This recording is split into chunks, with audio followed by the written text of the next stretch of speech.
Hey, what's up, everybody? This is your boy Kenny, and this is Queen Sugar Season 2, Episode 8, and the name of this episode is Freedom's Plow, and this is the mid-season finale. Man, I am not going to lie to y'all. This episode was so touching, was so deep, and was so beautiful that it brought me to tears by the end of it. I mean, literally, I cried twice watching this episode. And it just really goes to show you how much of a special show Queen Sugar really is, and how much it's like a big, vehicle in the right direction as far as the black community. It's really giving us a new face and giving us, a new platform to stand on. And I am so proud of this show. And shout out to Ava DuVernay, Oprah Winfrey, the whole cast and crew. You guys delivered last night, and it was amazing.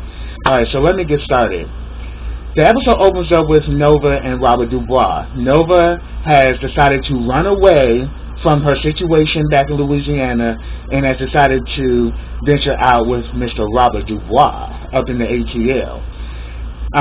When she gets off the plane, and she's, now at the airport, we see that he actually has a sign that says Queen waiting for her, and I was like, you better work, Robert Dubois. Like, he is giving her that title, like, you're a queen, and just really showing how much he's really into her, because we next get a scene when they're in his Escalade, and they're talking, and he's letting you know that, look, I want you to know that I really am glad you're here. I want you here. I need you here. And they're like in the parking lot, so he's about to get out the car and is about to go to the other side to open the door for her. We see that she crawls all the way into the back seat, and he's like, okay. Then all of a sudden he opens the back door, and she's like, you said here. So I'm like, she's serving she is serving blackberry pie up in the back seat of that Escalade, and sure enough, Robert Dubois went in there and he said that, yes, I'm about to eat some blackberry pie, and it's all good in the hood. Because I was like, yes, I'm so glad the two of them got together, but definitely that's a situation that involves them, and I'm definitely going to get into that. Next, we actually see that Charlie's article is now out, and we come to find out that she didn't actually mention the divorce inside that article, and pretty much it was just an article talking about the mill. And we actually see Charlie wears her hair natural, it's curly, and she looks beautiful. Like, Charlie just, it was a new side to Charlie.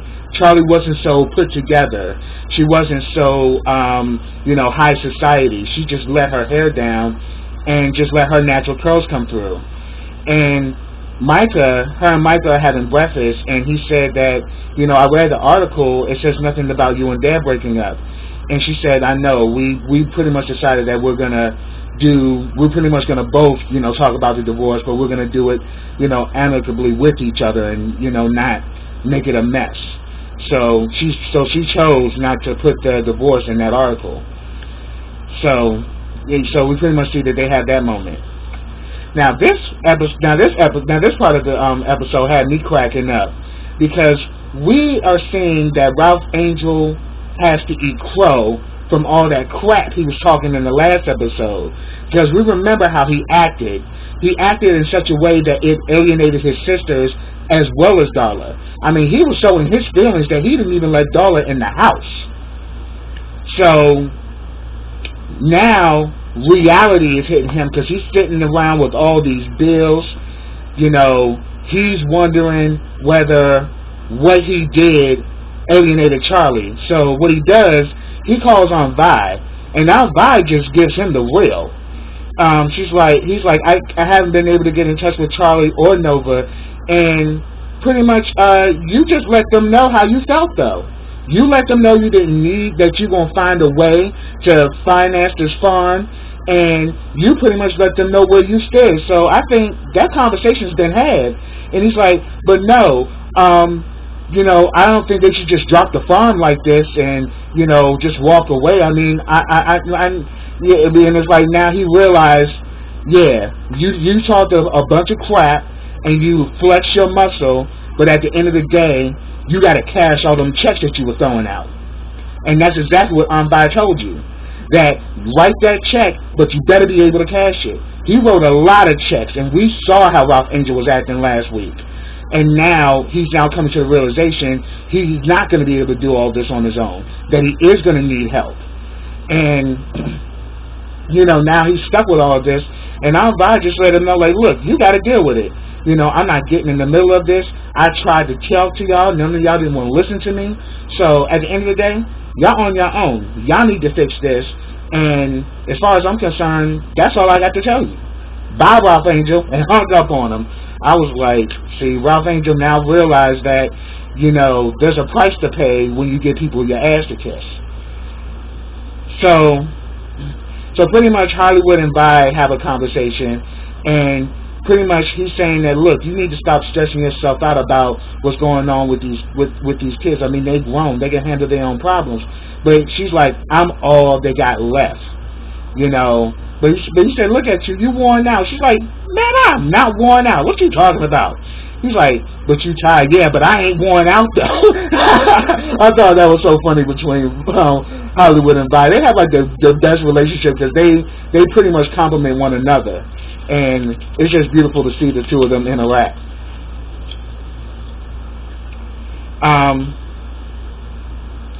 So pretty much now we have a scene with Charlie and Remy. Now, we can definitely tell Charlie still, because we saw from the last episode, Remy and Charlie got into it, where he kind of said that she was calculating and kind of used her father, as a way to check her about how the way she's been acting. And we pretty much, know that this whole situation between Remy and Charlie goes really deep. So pretty much he talks to her and lets her know that, look, the farmers are, they feel some kind of way about your article because you're saying that you're on a path to find yourself and you're on a path to, understanding who you are. Where does that leave the farmers? What if, you decide on this plan that you're not really about this farm, you're not really about all this? Where does that leave them? Because they have, they have put their business in your hands. They have put their lives in your hands. They're concerned that you're not really fully about them. So we actually see that, yeah, that's something that they're going to want to discuss with her. And then we see Ralph Angel in blue. Ralph Angel asks the question, why doesn't Mommy come over for dinner anymore? And he said, you had dinner with your mother yesterday. He's like, yeah, me and Mommy by ourselves, but not me, you, and Mommy. What's going on? I miss Mommy.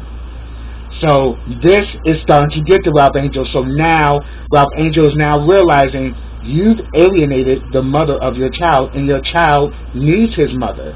You have let your anger get to that point that now you're coming in between Blue's connection with his mom. Even though he's still connected with his mother, he doesn't have that connection, that whole connection that he really wants. His mother and his father all in one place. So we see that that's really starting to get to Ralph Angel. Like, Ralph Angel, I think, in this episode had a lot of clarity and growing up to do. And he realized a lot of the errors in his ways. And see that he really put himself in a bad situation. And now he has to, take his wrongs and make them right. Which I applaud Ralph Angel because that's what he does in this episode. Alright. Next, we have a scene with Davis and Judith. Remember, Judith was the one that was at that Habitat for Humanity. She's a singer, and we saw that her and Davis, locked eyes, and we definitely know something was going to go down between the two of them. And we see that they're actually out at dinner, and they're talking, and they're connecting, and she's like, maybe me and you, but maybe this thing between me and you, this can be our second chance. I've made mistakes, you've made mistakes, but I really want to connect with who Davis West really is. Not the Davis West, the persona that everybody knows. I want to know Davis West, the man. So we see that there's some possibility there. Next we see Dawn-Lyen and Charlie. Charlie pretty much, Darla pretty much asks Charlie, like, look, are we okay? Based off everything that's going on. She pretty much says, no, we're not okay. because, you know, you knew about this the whole time and you didn't say anything, and then all of a sudden I was completely thrown off by all of this. I felt embarrassed. I felt, you know, taken advantage of. So no, we're not okay. Darla pretty much says that, look, I apologize for all that's happened, but it was not my place to tell you what went down. That was Ralph Angel's business. I decided to let Ralph Angel be the man to address that to you, because that has something to do with you, Ralph Angel, and Nova. That had nothing to do with me.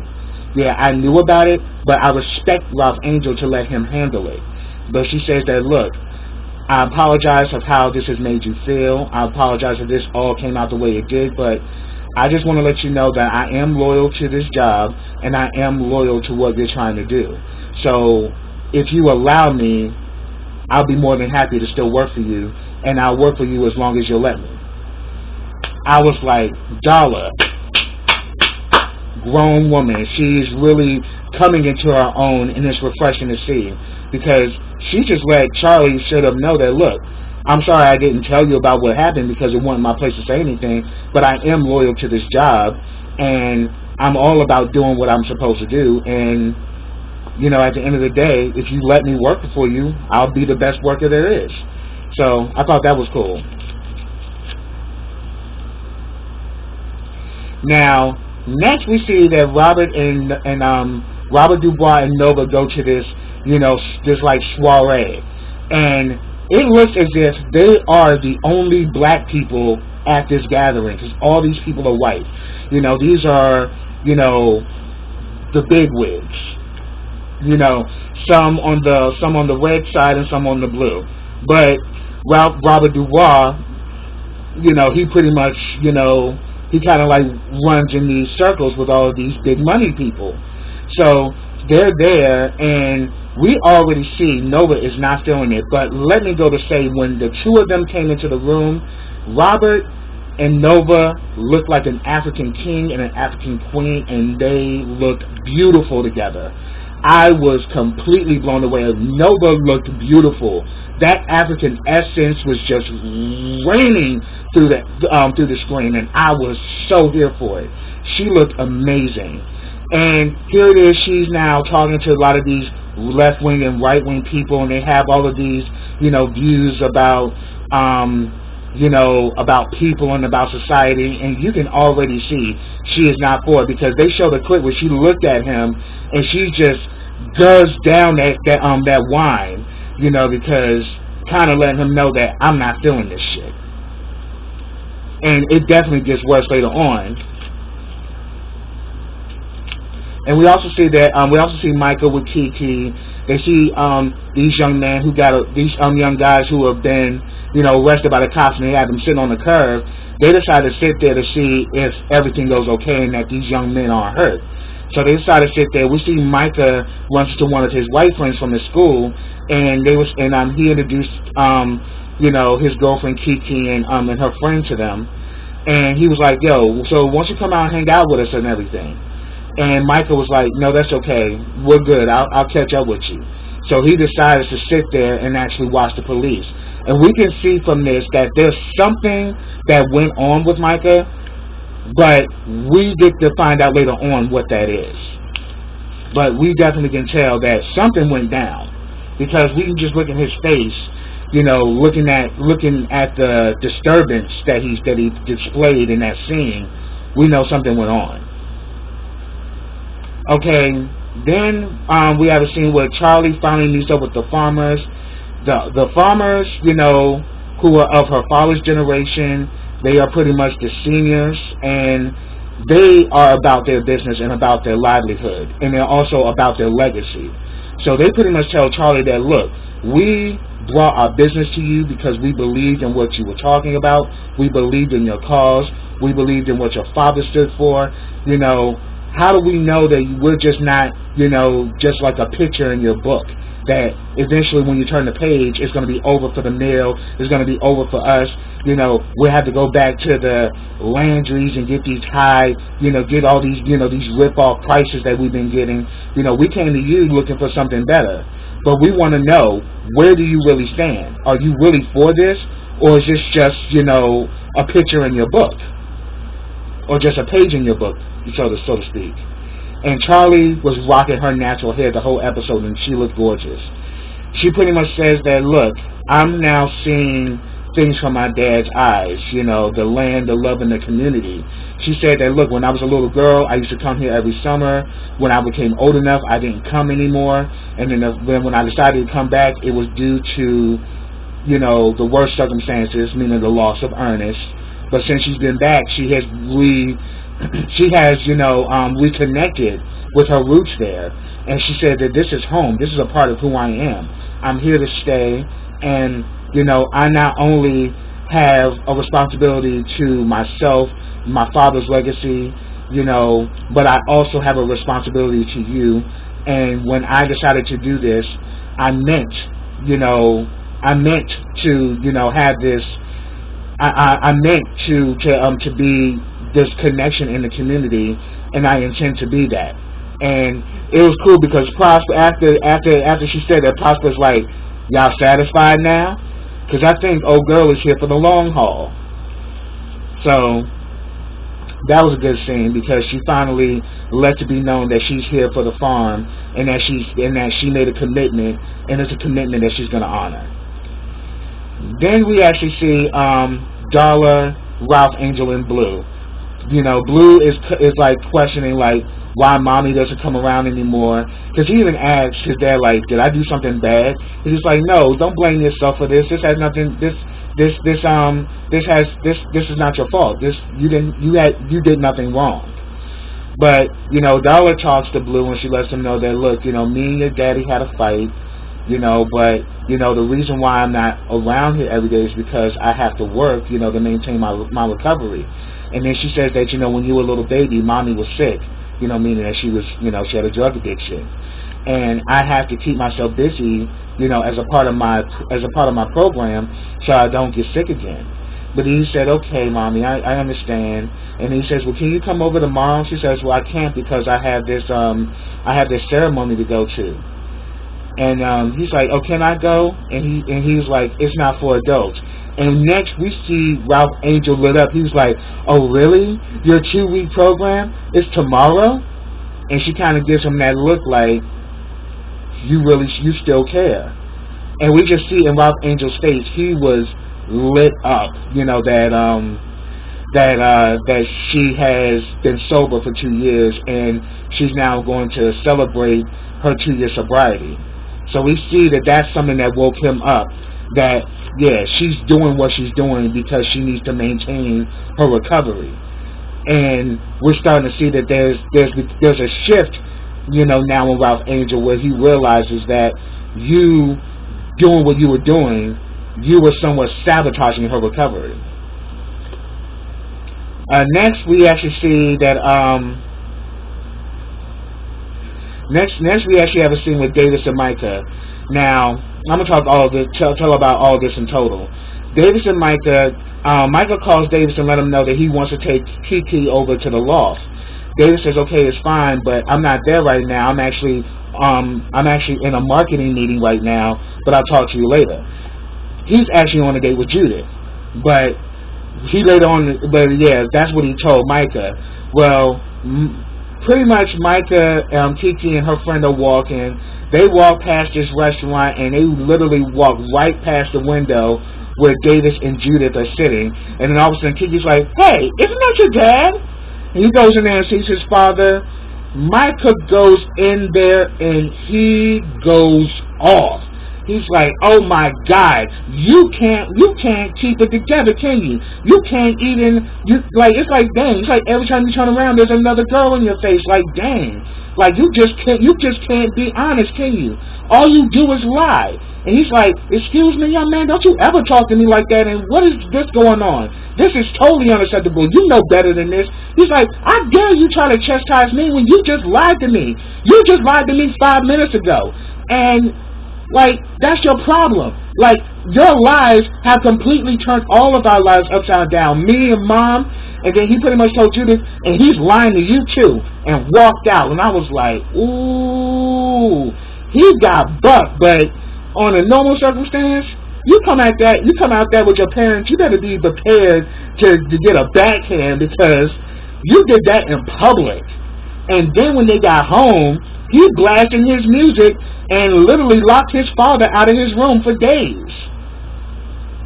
So Davis goes in there and like lets her know that, look, I know you upset with me and everything, but what you did at that restaurant was uncalled for. It was rude. It was disrespectful. And yes, yes, me and Judith are getting to know each other, but that was a marketing meeting that we were having. That's what brought us together.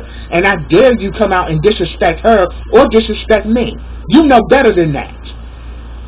And then like, of course, Micah at first was like being all smart, like, oh, so now you want to be daddy, after 30 minutes and after 2 years of overtime, now you want to be my father.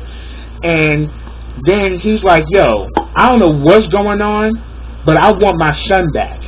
Something happened, and I don't see my son anymore. I'm seeing all this anger and all this aggression, and I don't know where it's coming from. And then Micah's like, look, everything that has happened has been because of you. I'm here because of you. You and mom breaking up is because of you. Me getting arrested was because of you. And then what also happened to me later on that day was because of you. And he's like, whoa. What really happened that night? And he keeps asking him to the point that Micah loses it, starts throwing stuff in the room, and he just like goes off and breaks down. And Davis is kind of shocked because he's never experienced this type of situation with Micah, and we know Micah to be this very charming and very lovable kid, but yet he's just been holding on a lot of this anger and a lot of this frustration, and since that whole situation that happened that night, he has not been the same person, and we've all witnessed it. So finally, he confesses to his father that on the day that he got arrested, he was handcuffed in the back seat. He was talking to one of the police officers. He let them know that Davis West was his father, but they didn't believe him. He said the cop was really nice, but then he decides, instead of taking me to the precinct, he decides to take me for a ride, and then he starts talking down to me, letting me know how much he can't stand fancy niggas, and that he needs to teach me a lesson. So he takes me in an alley. I'm scared to death because I've never been into something like this. And he was like, you know what? I'm gonna fucking take that. I'm about to fucking take that silver spoon out your mouth. I'm gonna take that silver spoon in your mouth and I'm gonna put something else in it. And what he does is that he puts his gun in Micah's mouth and he pulls the trigger a few times. Literally scared the life out of him. And this broke Davis down, because now I think we're going to see another side of Davis, because he knows that the police did brutalize and torment his son, who's only 16 years old.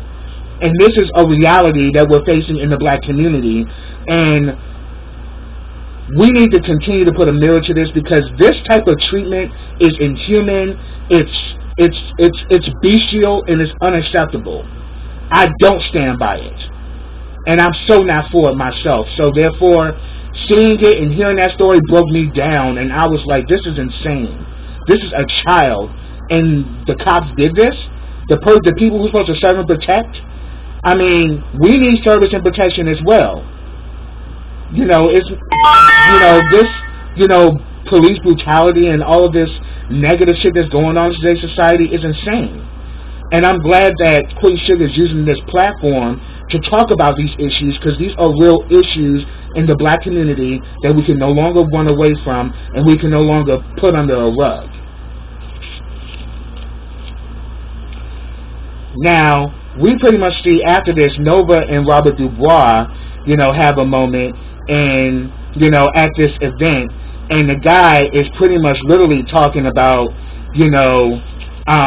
that some people are just unfit and undeserving of the American dream. This set Nova off. So you're pretty much saying that, you're pretty much saying that, what do you mean some people are not deserving? What do you mean by that? She's saying, like, well, immigrants, people who don't have enough education, people who are looking for the government to help them, and we're just saying all of this crap to her. And she's like, well, it seems to me, this seems like a conspiracy. This seems like a conspiracy of stupid racists, and. It seems to me what you're talking about is like a new eugenics movement. People who are unfit, we're going to just annihilate so we can have a world of perfect people, or people that we so-called deem to be perfect. And Nova was so not up for this, and then when she realized that these are the kind of people that Robert rubs elbows with, so we're kind of saying that Robert kind of, plays along to get along, she was not for it. And then later on, the two of them have, because what ends up happening is that she ends up excusing herself and she walks out. We see the two of them interact, and he's saying that, look, I may not like what they say purposely, but look, at the end of the day, they have their opinion, and if they're willing to help me to fund my cause, who am I to say no? And she's like, what do you mean? Do you think I want help from people like that? They're the enemy. What do you mean? I don't need any help from them. But then he said that one of the people at the table actually liked her idea, and he's saying that he wants to put you on CNN and all of this. She's like, I don't care about any of that. He's like, look, don't you want to get your work and everything that you're doing to a bigger mass of people? And she's like, look, that's not the way I do things. He's like, but that's the way you should do things. Play the game, baby. It's all or nothing. And we see that this pissed her off, that she ends up going home. And Nova has a conversation, with Aunt Vi. Aunt Vi pretty much let her know, like, look, girl, you need to cut the bull, because it seemed to me that you ran away from here to get away from a problem, and yet you went to Atlanta and you end up running into another one. And just like you did here, you did the same thing. You ran away. And she's saying that, look, you've been talking all these great things about this man, and now you got this one thing you don't like about him. You ready to give him up? Like, you need to give him a chance and see where his head is. I mean, yeah, he may be a part of something you don't like, but see it out. See what's really going on. And we see later on, Robert Dubois actually shows up to her doorstep, and he pretty much lets her know that, look, that guy at that table, the asshole that really pissed you off, he did have some good ideas. But instead of me trying to, play games with, instead of this time trying to play the rubbing elbows game to get funding, I came up with the idea that I should take his idea and make it our idea, as far as helping the Ninth Ward and reestablishing a community. Like, we need to get real funding to actually help the Ninth Ward, not you just trying to do these fundraisers, but we need to go big. We need actual funding. We need programs. We need doctors. We need all of these people to come together to actually rebuild the Ninth Ward. We can do this. And she was like, well, you could have told me this over the phone. He tossed some papers like, I also wanted to see you. And we see that he picks her up, sits her on the counter, and we see that he is really into Nova. And Nova then gave him some blackberry pie, and now he is addicted to blackberry pie, and he literally came all the way to Louisiana for some more of Nova's blackberry pie, and Nova wasn't mad to share it with him, because obviously she's feeling him and he's feeling her. So we're going to see where this relationship is going to go once season 2 comes back. Now we also get a scene where this is after the meeting with the farmers. Aunt Vi collapses, and Charlie and Hollywood go to her aid, and then Charlie's like, oh my God, you need to take it easy. You're stressing yourself out. And Aunt Vi was like, the one that's stressing me out is you. You need to get off of this crap that you guys are on, and you, your sister, and your brother need to come together and solve this mess. I'm sick of it. You guys are too old for this, and you guys need to work it out. So we actually see that Darla actually has her her sobriety ceremony. She's been sober for 2 years, and she's being honored. And both Ralph Angel and Charlie show up to the meeting, and it was beautiful. Charlie came there with some flowers to say congratulations. They had a connection, and Charlie lets her know how proud of her that she is, and that she's honored that Darla came to work with her. Then we see Ralph Angel actually has a conversation with Darla's life coach, and the life coach just let it be known that she says that, look, she is maintaining her sobriety, her working, her doing what she has to do is actually keeping her in the right direction, and she talks about you all the time, and I hope you're good for her, because she needs someone who's going to be supportive of her and is going to actually be her cheerleader and who wants to see her succeed. And she says, if you're not that person, then you need to just leave, because it's going to break her heart, and it can make her relapse. So you really need to know, are you in it with her for the long haul? And I thought that was a good conversation. And then we see in this conversation that Ralph Angel and Charlie have a conversation, and he says that, look, I don't know about the rest of the funding, but could you please still keep me on as an employee of the farm so I can work the farm and I'll still be able to have an income? And she says that, I wasn't just going to just drop you like that, Ralph Angel. He's like, but y'all ain't called me and y'all ain't say nothing. He's like, look, I know we ain't called and I know we ain't talked, but at the end of the day, you being my baby brother is more important than this farm. So I would never just cut you out like that and not give you nothing. And, as far as I'm concerned, everything is going to maintain the way it is. But, yeah, at the end of the day, I'm not here to sabotage you. I'm not your enemy. I'm on your side. So that was good, because now Ralph Angel got reaffirmed that, yeah, Charlie's in your corner, so you need to use it wisely and stop all the bullshit. Then we get a scene with Remy and Charlie. Charlie, you can definitely see that Remy is still mad. And some people think that he was mad because of what happened, with the whole, her wanting to put her divorce in the paper. It goes deeper than that. He has been upset since Ben came around, the journalist.